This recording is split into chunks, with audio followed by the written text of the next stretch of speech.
They say you're never too young to enjoy the great outdoors, but as it turns out, you're also never too young to go missing in Yosemite National Park.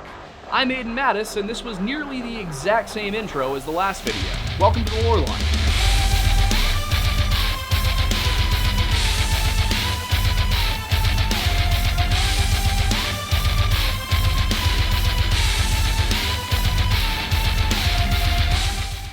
At the end of our first episode of the Yosemite series, I mentioned a case which had absolutely zero details and how it really shouldn't have been included as a missing 411 case in the first place.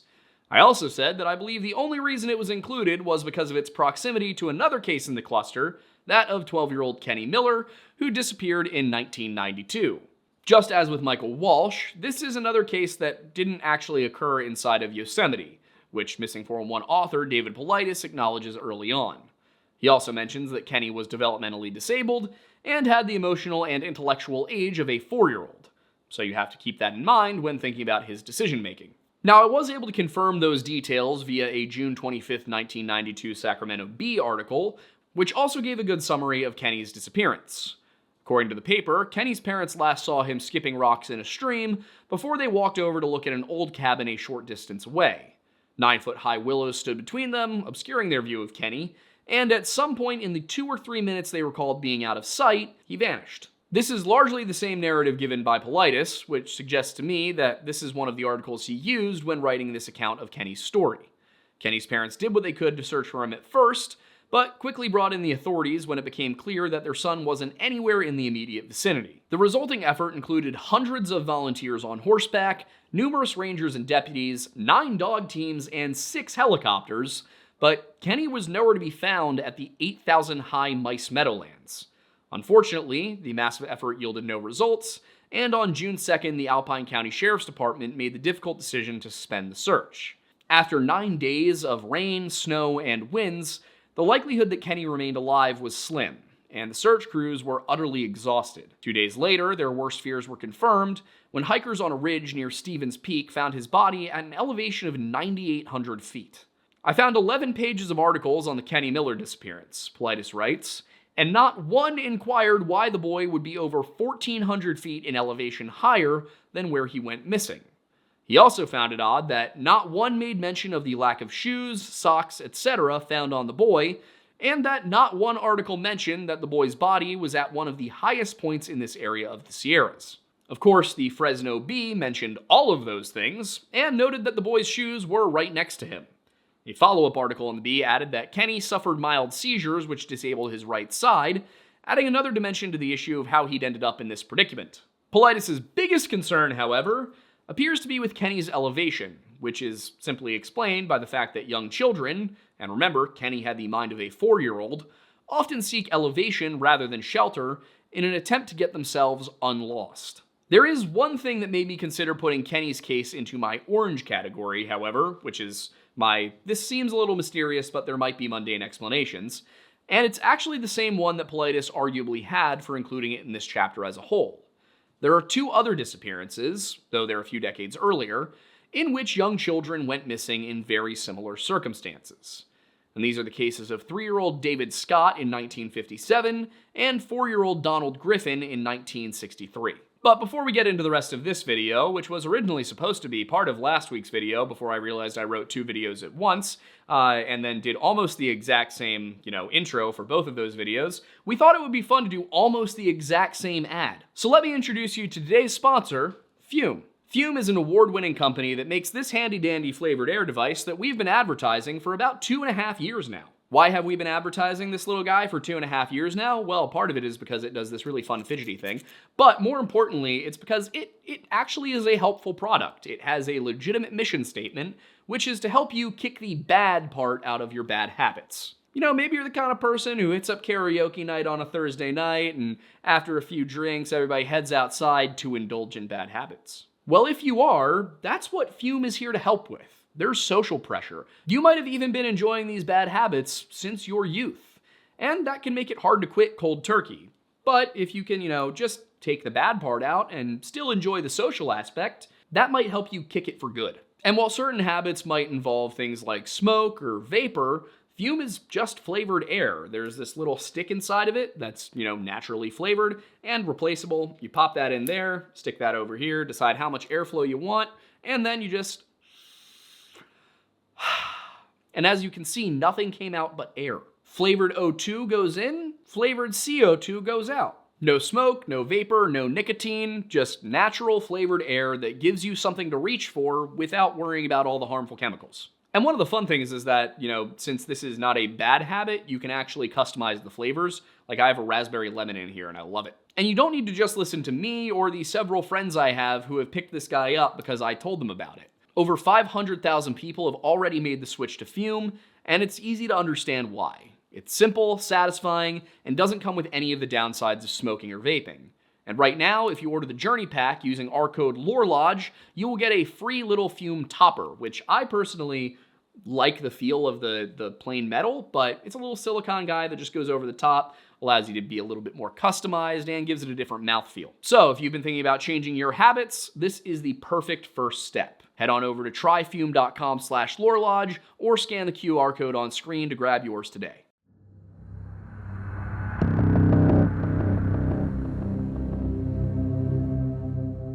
Two-year-old David Allen Scott was on a camping trip with his parents and two older siblings at Anetsmano Village on the western side of Twin Lakes when he disappeared on July 13, 1957.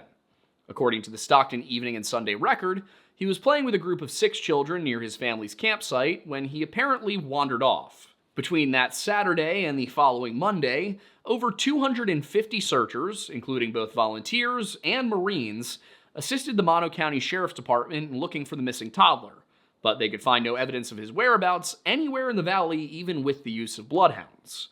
Paulides actually dedicates several pages to this case, which surprised me given the scant media coverage of the event.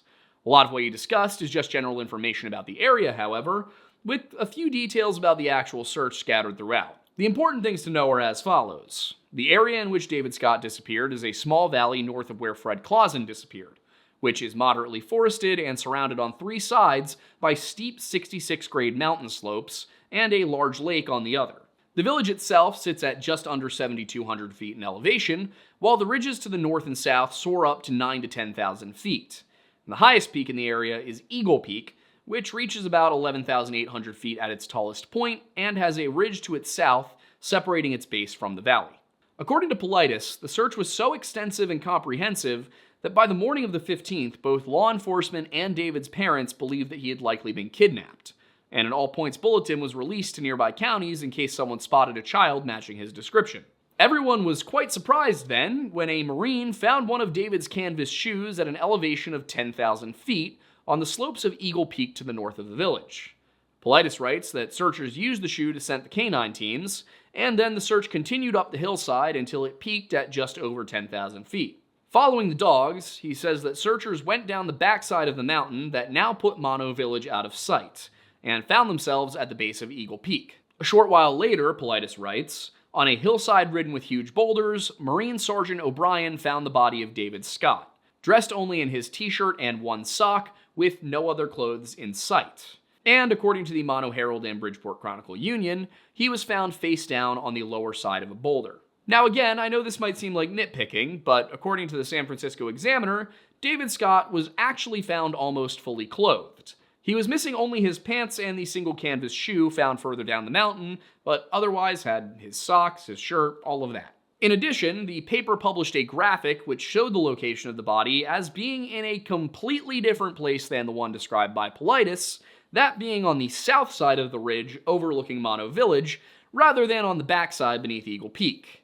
And while the paper did say that he was found at about 10,000 feet, earlier reporting in the Stockton Evening and Sunday Record via the AP claimed that he was actually just 8,500 feet up the slope. Reporting is consistently inconsistent on this aspect, however, with papers reporting one of the two numbers, but never any others. I think Paulides probably went with the higher number because it helped one of his points, which was that Robert Kester's book Lost Persons Behavior apparently says that a child 1 to 3 years old will be found 99% of the time climbing upward less than 2,300 feet, and that this is usually a gradual path rather than heading up a steep slope. Paulides also writes, I would be very interested in the condition of David's feet when he was found, asking if they were scratched, worn, and injured, before suggesting that they must have been if he had hiked that distance without shoes. Now, as Paulides would know, if he ever bothered to read past exactly what he needed to fit his confirmation bias, David Scott was only missing one shoe, and that shoe was found rather close to his body. Paulides then suggests that David Scott only could have gotten to the point he did if he were kidnapped, but doesn't seem to question that hypothesis in any meaningful way whatsoever. For example, what motive would there be to take a child up a mountainside that rises 200 feet for every 300 feet of lateral distance? Even though David was only about 40 pounds, that is still not an easy climb. And it seems that Paulides based his belief that this was a kidnapping largely on the fact that David could have looked down at any point and seen the camping area, so if he continued going up, then it must have been because he wasn't actually walking there himself. Paulides also questioned the medical examiner's findings that the boy died of exposure because, as he put it, the sheriff stated early in this search that the weather was very mild, not hot and not cold. But in reality, Paulides didn't quote the sheriff. He quoted an article in the Youngstown, Ohio Vindicator, which read, "Mild weather has aided and diminished fears the boy may have suffered from exposure." The problem is that on July 15th, which was the day Paulides said that article was published, nobody was looking at the 10,000 foot level, which would be anywhere from 10 to 15 degrees colder than the valley floor at 7,000 feet. The last key element of this case, the author writes, was the observations made by Sergeant O'Brien when he found David's body. A member of the press asked if there were signs of violence on the body. O'Brien didn't answer the question. Paulides continues on, arguing that the soldier would have been able to see odd marks on the child. If O'Brien hadn't seen something strange, I think he would have stated that. It must have been a shocking sight to see a nude boy's body in a boulder-strewn field on the side of a mountain. First of all, Sergeant O'Brien was a Marine, not a soldier, and that is a distinction that they care very much about. Second, as we established, Scott was almost fully clothed and just missing his pants and one shoe. Finally, what O'Brien actually said, as quoted by Paulides himself earlier in this chapter, was, "I don't know, that is out of my line." O'Brien was a Marine speaking to the media. He was not a park ranger. He was not law enforcement. He didn't say anything because it wasn't his job to comment on that kind of thing, and because the child he observed was, again, almost fully clothed. Speaking of which, David Paulides wrote that from the vast amounts of archived articles I have read about this incident, of which there really are not that many that aren't the same AP wire, by the way, David's pants were never found. How could this happen? The answer is simple. The pants were reportedly brown. Brown is not an easy color to see out in the wilderness. There's a reason that it's frequently used in camouflage. Now, all of that said, it is weird. This is a genuinely weird situation, even if you take the most conservative view and argue that David Scott was found at 8,500 feet on the slope right above the village. That is a nearly vertical climb. Authorities had no idea how he got there. There really isn't a good explanation for this beyond a small child doing something incredibly unlikely, or someone kidnapping him and taking him up the mountain for entirely unclear reasons. One other bizarre detail came from the Mono Herald and Bridgeport Chronicle-Union, which reported on July 19, 1957, that the boy's body was almost black from exposure to the sun. I personally have never in my life heard of somebody's body turning black from just 3 days in the sun. Then again, I am not a medical examiner, so maybe that does happen. But no matter how you look at it, it does come across as a genuinely bizarre case, even if not for the reasons speculated by Paulides, which again are in service of the suggestion that it was Bigfoot. Now, 6 years after the tragic death of David Scott, 4-year-old Donald Griffin suffered a similar fate after disappearing from Huntington Lake on August 22, 1963. Similar to Scott's case, the family was camping by a body of water at about 7,000 feet in elevation, and it seemed that the child just wandered away while the adults weren't looking. Paulides writes that the aroma of freshly made eggs and bacon were in the air when they noticed that Donald was missing, but the Hanford Sentinel suggests that his parents had a more concrete idea of when he disappeared. The boy's mother said he left the campground before breakfast Thursday to look for a coyote he heard barking, which actually turned out to be a German Shepherd. In any case, they contacted the Forest Service and the local sheriff for assistance, and around 200 people turned out to look for the missing child. According to Paulides, efforts were unsuccessful for several days, but on the morning of the fourth search day, a team in the Potter Pass Trail stumbled across Donald Griffin's body, lying face up over a large branch of a fallen pine tree. Search and rescue teams told news sources that they had been on this trail scores of times and never saw what they found at 4:20 p.m. on August 26th, Politis writes, citing an article from August 27th in the LA Times, which quoted searcher Robert Stiver as saying, "It's a complete mystery why he went up." As for the cause of death, Sheriff's Officer A.L. Collins told the Times that it appears the boy just lay down and went to sleep and never woke up, most likely due to a mixture of exhaustion, hunger, and exposure. It was no shock that he had passed away, however, being as he had been without food or water for several days by the time searchers made it to him, and temperatures had dipped into the low 30s over several of the nights he was missing. Interestingly enough, the LA Times article cited by Politis offered more information than he gave, explaining that tracks of the boy's bare feet led to the discovery of the body. But God forbid we include that detail, which makes it sound far less mysterious than the version where he just sort of materialized on a pine tree. The more peculiar parts were the fact that searchers had been through the area and had not seen him, and that he was found at around 10,000 feet in elevation. Politis did, however, as you might expect, fudge the details about that first bit. While searchers had been in the area every day since he'd disappeared, Stiver was also quoted as saying, "It is steep, rocky, brushy, rugged terrain, and there was so much cover that you could have walked right past him." What is a bit odd is the location where he was found, because it was about 5 miles from camp, very much uphill, and not particularly far from a trail, at least today. I don't know if that trail was there in 1963. If it was there, then it's possible that Donald, who was only 4 years old after all, got disoriented and just followed the trail hoping it would lead him back to safety somewhere, but the similarities to David Scott's case do have something of an "if I had a nickel for every time this happened" quality to them. Now, does that mean Bigfoot is to blame? Not necessarily, but in one of the cases in the next chapter of this video, Bigfoot actually is very directly blamed.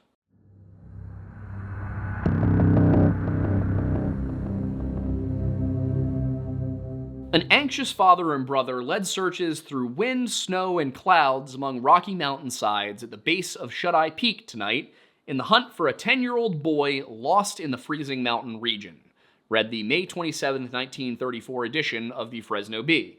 In the United States, we typically think of May as being one of the warmer months of the year, but when you're high in the Sierra Nevadas, that's not always the case.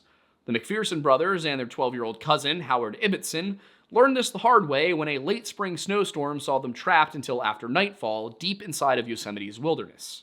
The unexpected weather took them by surprise while they were fishing at the headwaters of Rock Creek beneath Shuteye Peak, but at first that wasn't much of a concern. 20-year-old Robert and his 10-year-old younger brother Richard were the sons of Chester McPherson, a Forest Service ranger stationed atop the mountain above, and he had taught his boys well. The elder McPherson coordinated the construction of a makeshift shelter to keep them relatively safe from the weather, but when the storm cleared the next morning, he knew that the younger boys were going to need help getting out.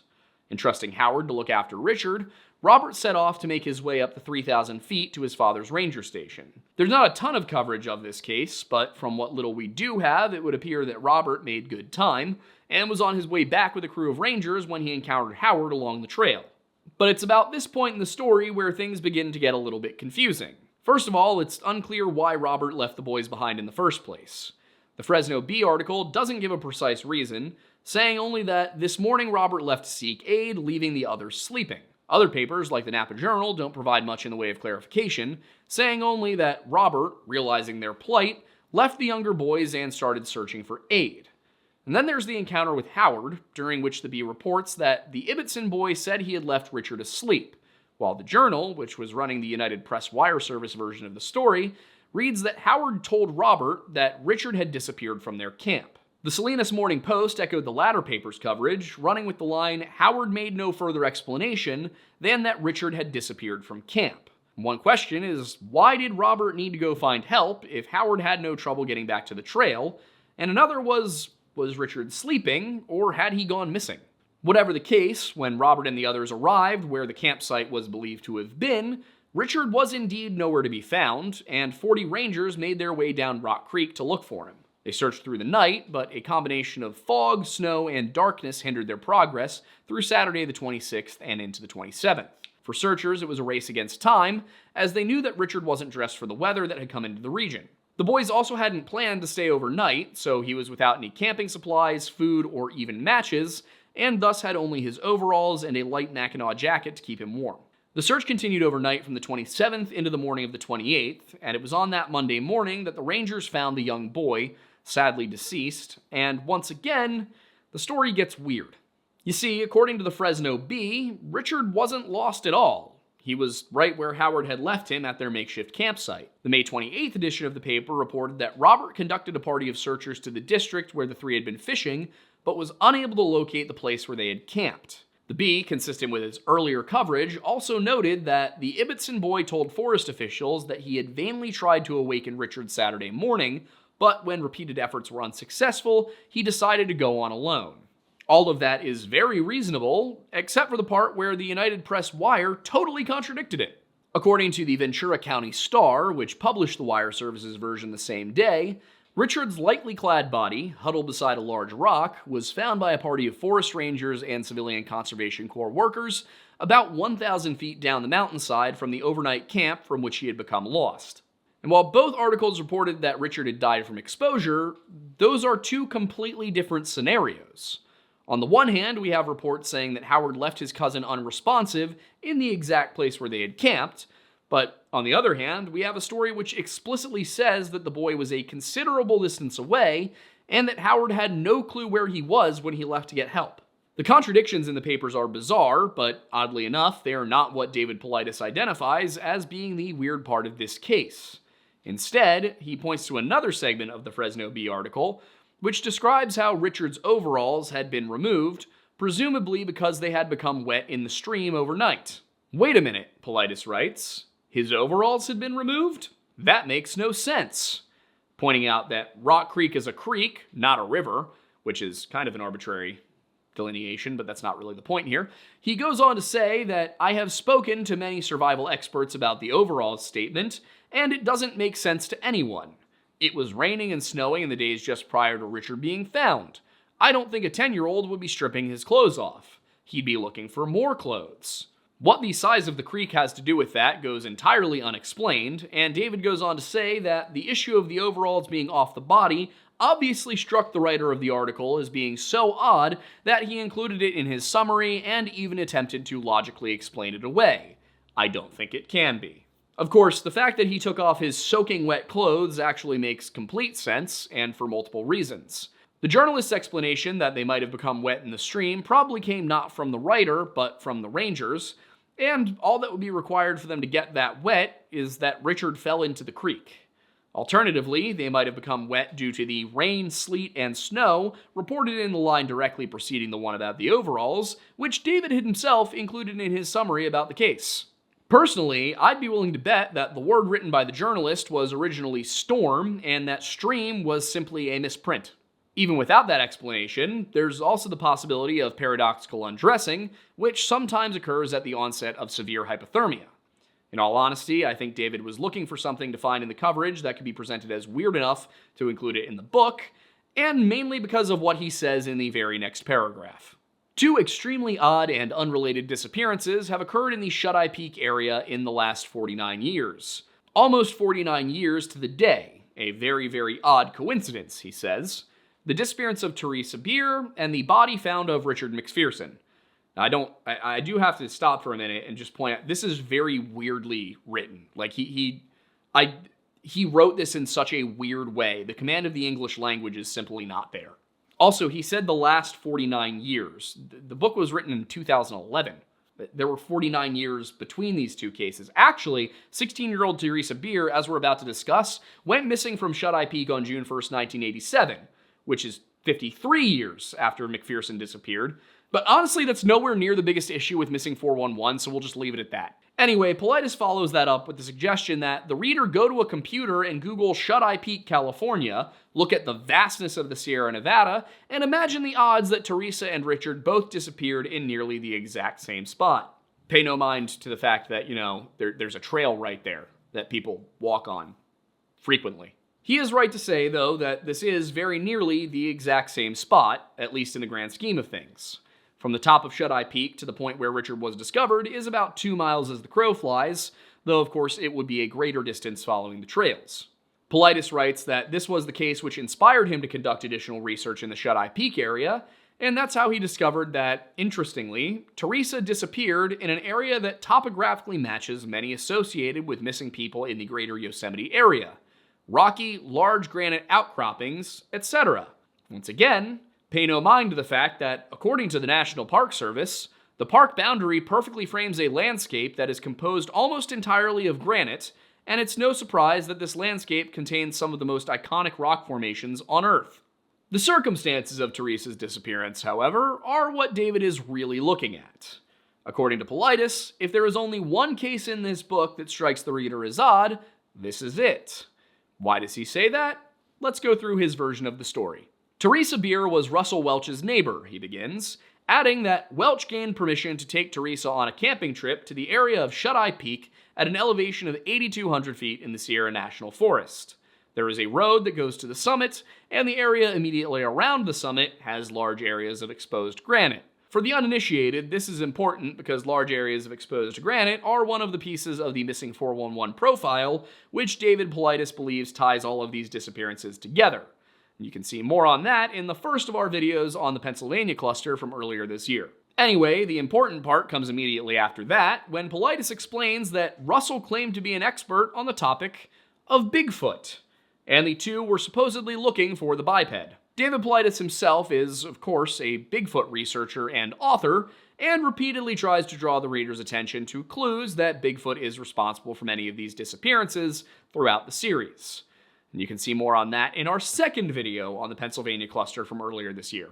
In any case, Politis goes on to say that sometime during the trip, Russell claims that Teresa was abducted by a tribe of Bigfoot, and that when he returned home to Fresno without her, that's precisely what he told the police when he reported her missing. Welch then guided a surely skeptical group of authorities to the point where he said that this happened, and when there was no tribe of Bigfeet, he was promptly charged with abduction of a child. The problem, however, according to Politis, was that no evidence of Teresa could be found whatsoever, and thus there was no evidence that Russell had actually done anything to the girl. So the charges were dropped, and follow-up searches were unsuccessful in finding her. Now, off the bat, the earliest reporting I could find on Teresa's disappearance directly contradicts Politis' account. In a June 19, 1987 article published in the very paper that Politis references as his source, the Fresno Bee, journalist Louis Galvin reported that Fresno police detective Doug Stokes said Welch reported he looked for the girl for about 2 days before he returned to Fresno, but did not tell anyone about her disappearance. Contrary to David's version, which I'll remind you claimed Welch was the one who reported her missing, it was actually Teresa's uncle and legal guardian, John Richmond, who reported her missing on the night of June 1st. And in something of a double whammy to David Politis' credibility, the very next sentence in the article reads, Richmond, according to investigators, said Teresa had left that morning with Welch, who was supposed to give her a ride to school. So no, Russell Welch did not have permission to take Teresa Bigfoot hunting in the High Sierras, and in fact had offered to drive Teresa to school while visiting the Richmond household that same morning. Teresa never made it to school that morning, and according to the Bee, the investigation revealed that she had been seen with Welch that day at different locations by people who knew her. These witnesses informed police that Teresa told them they were going to the mountains to look for Bigfoot, and Detective Stokes said that she was described as pretty excited about the whole thing. During the course of the following few days, and I want to be clear here that they did not know where Welch was yet, Stokes discovered that Welch was familiar with the Sierra country between Yosemite and Madera, and so the detective reached out to the Mariposa County Sheriff's Department and the U.S. Forest Service Rangers. It probably should be noted at this point that Shuteye Peak isn't actually in Yosemite National Park, but is in fact part of the Sierra National Forest. But I digress. The first break in the case, because at this point both Russell and Teresa were still unaccounted for, came when Madera County deputies spotted Welch's 1977 tan-over brown Monte Carlo in a remote area near North Fork on June 5th. Unfortunately, the deputies made the mistake of leaving the unoccupied vehicle without establishing surveillance, and when they returned several hours later, the car was gone. Thankfully, Welch was, as you've probably noticed, not the brightest knife in the shed, and on June 10th, the police found him at his mother's house in Fresno's Sunnyside neighborhood. According to the Bee, it was at this point that Russell told police about the Bigfoot hunting trip, and Welch agreed to lead them out to the place he claimed to have last seen the missing girl, that being a campsite near Shuteye Peak. He said this is where he and Teresa set up camp, Stokes told the Bee, adding that he claims they made several sightings of Bigfoot and that he wanted to return to the camp, but she refused and they became separated. According to Stokes, Welch said that the last time he'd seen Teresa was on the evening of June 2nd, and that he searched for her for 2 days before he gave up and returned to Fresno. In yet another direct contradiction to Paulides' account, the Bee reported that investigators searched the camp on June 11th and found Teresa's purse and several articles of clothing belonging to her, which is a far cry from no evidence of any kind. That said, further searches with bloodhounds in the following 2 days failed to turn up any sign of Teresa, which isn't surprising given that it had been over a week since she'd last been at the campsite, as far as anyone knew. At the time of printing, the Bee reported that Welch had been arraigned for child abduction several days earlier and had pleaded not guilty before being released without bail under the condition that he would appear before the court on August 4th, 1987, which would be utterly shocking if this weren't California in the 1980s. It's possible that it had something to do with Welch's genuine appearing insistence that he was, and I quote, a student of Bigfoot and a firm believer that such a creature exists, which may have been bolstered by his detailed claim that, and again I quote, there is a commune and they are able to communicate with each other. He also described the apparently not yet as famous cryptids as normally 7 to 9 feet tall with dark short hair, which honestly is not the most out there description of Bigfoot communities that I've ever seen, and more on that in our multi-part series on Bigfoot from last year. As for Teresa and how she ended up in this mess, it's worth mentioning that investigators described her as a slow learner and very immature for her age, with a very immature voice, much like an 8 or 9-year-old child. Something that it would really seem got good old Russell Welch a little too excited. I say it would seem because, shockingly, Welch never faced trial. Even though he was ultimately rearrested and bail set to $30,000 on June 19, 1987, in October of 1987, Fresno County Deputy District Attorney Elvoice Hooper, and what a name that is, requested that the charges be dismissed, though not for lack of evidence, as Paulides would have us believe. Investigators were pretty sure they could nail Welch for child abduction, since he didn't have permission to take her in the mountains. Like, that part was cut and dry. If they were charging him with that, he was going to jail. The problem was that if they tried him for abduction, and years later a body turned up, protections against double jeopardy would mean he'd be immune to any murder charges. With that, they let Welch walk, hoping that sometime in the future they'd have the evidence to put him away for good. 5 years passed before any further coverage hit the press, and in 1992, John Richmond spoke to the Bee once more about his missing niece. Man, she's dead, he told reporter Pablo Lopez, or she's been sold into slavery. No one could go that long and not get in touch with their family. Richmond laid the blame squarely on the shoulders of Russell Welch, whose name was conspicuously absent from the article, saying that he had brainwashed Teresa into believing in Bigfoot. Detective Stokes was of a similar opinion, reportedly believing that Welch knows more than he is saying and that there's been too much deception. It is pretty clear that whatever happened to Teresa, Welch was responsible, and it's just unacceptable that someone who styles himself as a former detective like David Paulides does would try and pretend otherwise in order to sell books. He referenced the same articles that I used to write this, so it's hard to believe that he didn't know he was just straight up lying about this case.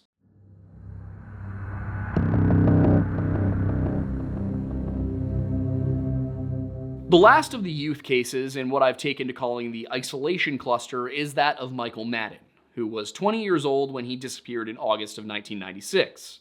Michael was a student at California State University Humboldt, which somewhat ironically means he was going to school in the very place where the modern Bigfoot legend originated back in the 1950s.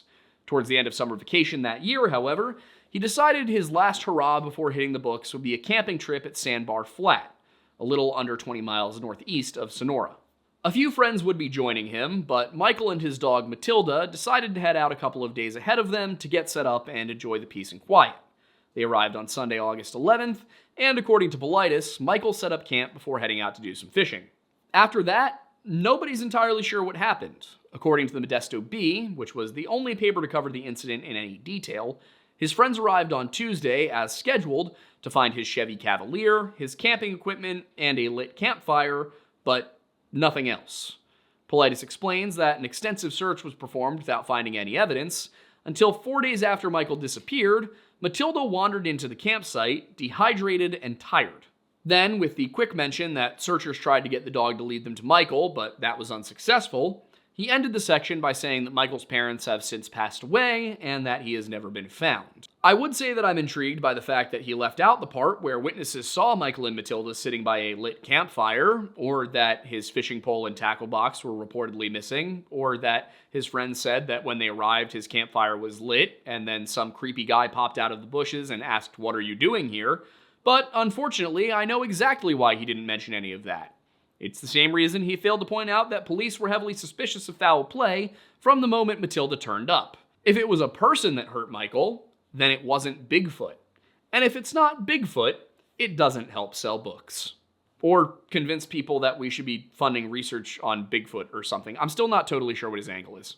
In any case, police were confident that it was foul play, at least for a time, though the suspicion was not so much for what they found, but what they didn't find.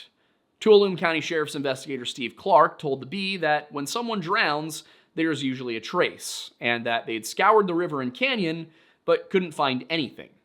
However, as they spent months investigating the case, speaking to anyone who knew Michael or had seen him that weekend, and searching the trails, all they could conclude was that Michael was an incredibly well-liked person, and they couldn't find anyone with a motive to harm him.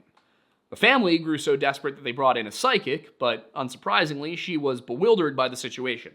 Which I gotta say, props to that psychic. A lot of the times people bring in psychics, they're like, he will be found next to some trees and a rock with a river nearby, as they talk about a place that is defined by that description.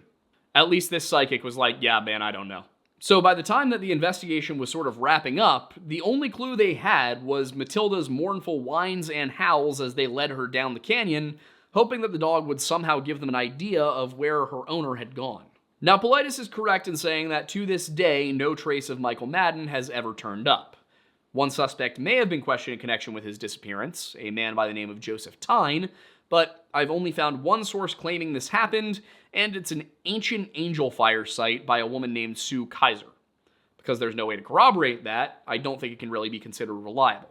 I do also think that David Paulides is correct to find this case odd, but it seems far more likely that it was foul play rather than something unexplainable.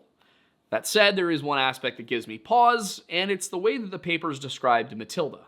You see, Sandbar Flat Campground is surrounded on 3 sides by streams and rivers, and yet the Bee said she was dehydrated.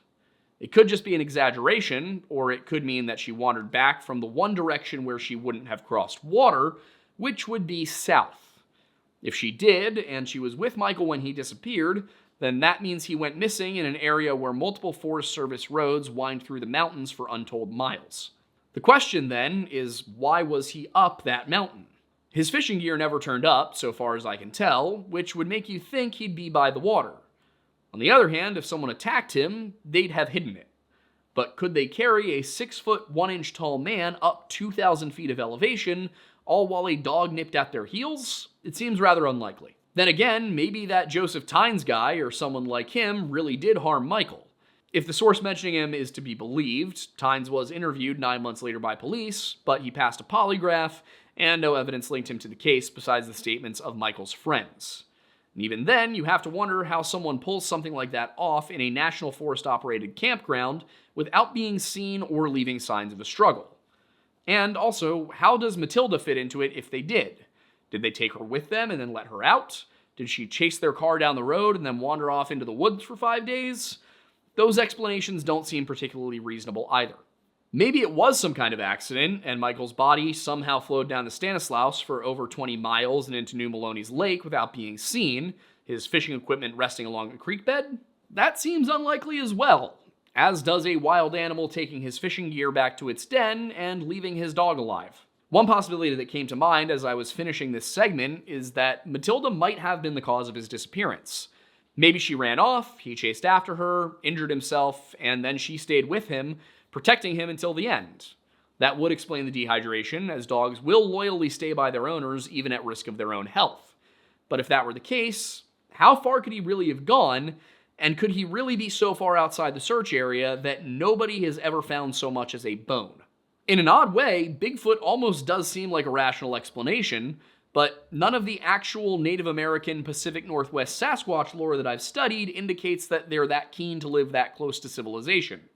To be clear, I'm talking about the version where Sasquatch is just an especially large, and as described by the Coast Salish peoples, savage tribe of humans who live out in the mountains and come down to raid their tribes for women. And while I'm actually very in favor of that explanation for Sasquatch being something, a concept in folklore, I don't think there's much merit to it in this particular situation. It's kind of hard to hide a group of 7-foot-tall people with a population at or above replacement rate from the US government, hair-covered or otherwise. And that feels like a good way to transition into a quick little history segment on the Yosemite Valley, which I unfortunately didn't have time to write for this episode because I accidentally wrote 2 episodes at once while trying to cover all of these stories. The good news is that I already did one for our Stacey Aris video a little under 2 years ago, and so we're gonna go ahead and use that. And before you yell at me, that video has only about 300,000 views, so many of you may not have seen it before. And for those who have been watching us for a while, it's a fun throwback to the good humor and jubilance that age and a career of researching tragedies has tragically stolen from my soul. Even gooder news, apparently late 2023 was around the time our content started to look and feel professional, so it's only going to be jarring in that I lack facial hair.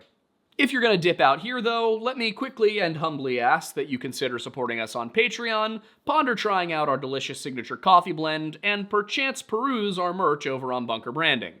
I'd also like to remind you that you can join our community on Discord for timely updates about everything, and you can also get more Lodge by checking out our live show, which is Monday nights at 7 p.m. Eastern, checking out History Unhinged, or the Weird Bible Podcast, or my channel, Aiden Mattis, which is basically just we play games and act silly on Friday nights.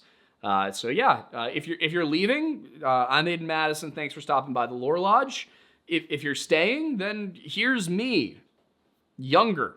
This story, once again, surrounds a national park because, of course they do. All of them do. Every time somebody goes missing, it's in a national park with this channel. I know what you're thinking. But in this case, it actually is a national park, and it's one of the big ones. It's Yosemite. As one of America's oldest national parks, Yosemite is located in eastern central California. The park covers a whopping 759,620 acres of territory across 4 counties, 95% of which is all reserved for wilderness preservation. The area was actually one of the first park areas to be federally protected by the United States government in 1864, and then became an official national park in 1890, which was still 26 years before the National Park Service even became a thing. Historically, however, the Yosemite Valley was inhabited by a group of Native Americans known as the Awanichi. These people were referred to by their neighbors, however, by a different name, something more along the lines of Yosemite. And that word, according to legend, means they are killers. The Awanichi, on the other hand, called their area Awani, and that to them meant the Big Mouth, and Awanichi would mean dwellers in the Big Mouth. Though the Awanichi went through a few different periods where they had to meld in with another local culture, they were primarily a southern Miwok people. They spoke a Utian language and may have inhabited the area for at least the last 7,000 years,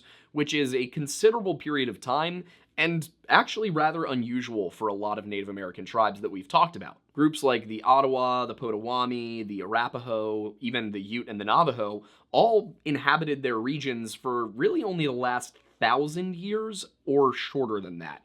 So for a group of people to be there for the last 7,000 is considerable. This is also something we see with the Klamath peoples, who are a little bit further north of where we're talking about right now, but they have stories that seem to go back thousands upon thousands of years. At the time that the Awanichi group was actually encountered by Europeans for the first time, it was pretty well into the American settlement period. We're talking about 1830s onward here. And at the time that most of the events that concerned the Americans and the Awanichi happened, they were led by a man named Tenaya. Tenaya actually spoke to historian Lafayette Bunnell and told him some of the tribe's history, which was relayed through one of Bunnell's books. Tenaya told Bunnell that in the past, the Awanichi had been a very large, very powerful tribe, but a mixture of war and disease had forced them to abandon their tribal territories and move in with other local tribes who were willing to bring them in, and that at a certain point, they got tired of living amongst the others. Tenaya was one of those who was raised elsewhere outside of the Yosemite Valley. When Tenaya reached adulthood, he, being the new chief of the tribe, gathered together some of his father's men and told them, you know what, let's go retake our territory. Let's go reclaim our land. And he led them out, and that's exactly what they did. And when they went and retook their valley, that's when they achieved the new name Yosemite. Now, according to Chief Tenaya, the reason they were called Yosemite, was because they were killers of grizzly bears, and they were renowned for being very, very good at killing grizzly bears. But according to some of the other tribes, as well as American ethnologists, it might have been more due to the fact that, in general, the southern Miwok peoples were not all that warlike, whereas the Yosemite were more aggressive than most of their neighbors and cousins. When it comes to Native American history, one of the issues that I often have is that recent scholarship is mostly meta-analysis. It is going back and looking at primary sources. It's totally appropriate historical research, but we're very rarely given new information. There's just stuff that kind of pops up, people make connections. Occasionally there's a new archaeological find, but a lot of that is prehistory, and part of the reason for this is that there are not a lot of Native Americans left to tell stories, and the ones who are left often have been removed from their homeland, and as a result, they don't have quite the same ability to recount that their ancestors 100, 150 years ago had. These were people who had uninterrupted oral traditions, often in the same place that their people had lived for centuries. So for this one, I actually ended up choosing, out of the available documents, a book by Galen Clark called Indians of the Yosemite Valley, which comes from around 1900. And that document is actually the one where I first saw that, oh, the Yosemite were viewed by their neighbors as being particularly aggressive. But at the same time, Clark is very, very insistent that all of these people, compared to everybody else, were extremely peaceful.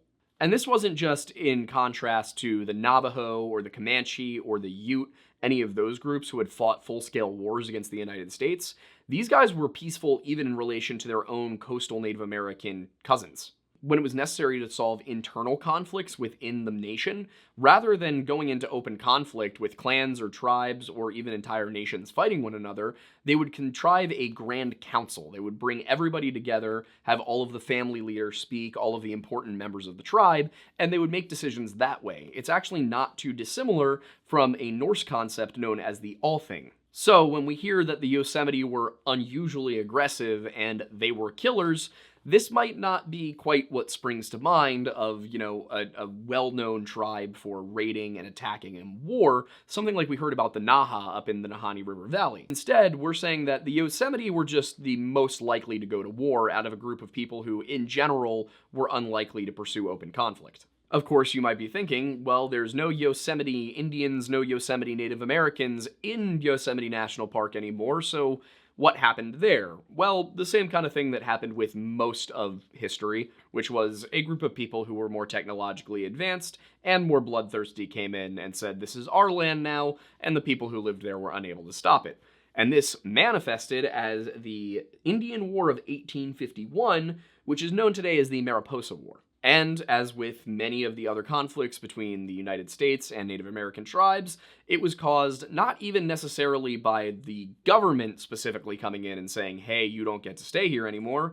Instead, it was that there was no conversation between the governments, and a bunch of American settlers went in and said, hey, I like this land. And the Native Americans at first were like, that's cool, we also like this land, would you like to share? And in the year 1850, a man named James D. Savage said, yes, I would like to share, and he set up a mining camp in the Yosemite Valley. Now, prior to this, the Yosemite had not really cared much for gold. This is kind of a common theme that runs through a lot of these stories of early colonialism, partially because the Europeans really cared about gold, the natives didn't really care about gold, and they did not communicate those two things to each other very well at all. But when the Yosemite saw that they could bring gold, the little nuggets that they found, to American trading posts and trade for blankets and finished goods, things they simply could not make themselves because they didn't have the technology, they went, oh, wait a second, this currency thing, this is kind of cool. I really hope that we stick with a simple gold-backed currency forever, and that the government doesn't decide that we should simply base our money upon the power that they say it has, and make that the world's reserve currency, and then use the power of the American military to reinforce the petrodollar, making the entire world dependent on a total fiat currency that is worth absolutely nothing despite having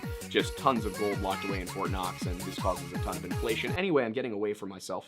On this channel, we are gold standard stands. Anyway, point is, once they realized that they could use gold to buy goods, they started also mining gold, which was not ideal for the white settlers who kind of were counting on not having competition for the gold. Nonetheless, Galen Clark notes that the first prospectors were welcomed by the Indians with their usual friendliness and hospitality towards strangers, a universal characteristic of those tribes. And this amicability lasted for a little while, but then news of the gold in the Yosemite Valley area, well, that began to spread, and that attracted wave after wave of new miners. As we talked about in our video on Bobby Beezup, the city of Denver grew massively during the gold rush. We're talking just exponential growth, simply because of the presence of gold drawing miners in, and of course the miners needed places to stay. They needed bartenders, they needed farmers, they needed people to supply them. So you end up very quickly having entire towns and cities pop up all over the American West, and that's what was starting to happen here. Now, J.D. Savage, who had taken several native wives,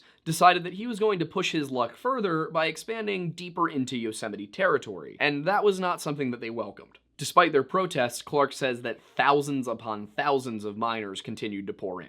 At this point, the Yosemite, recognizing that they really didn't have control of the situation but still might be able to find a silver lining, decided to offer to lease the entire area to the miners in exchange for a portion of the gold therein. The miners, possibly well aware of the fact that they had the better support system, decided to not give in here. And it wasn't that there was any open conflict, it was just that the settlers were showing a distinct lack of respect to the people who already lived there. And when it began to impact the Yosemite's food supply, that's when things turned a little more violent. A band of Yosemite warriors were forced to raid Savage's camp because they had no food for themselves. They went in to steal horses and supplies.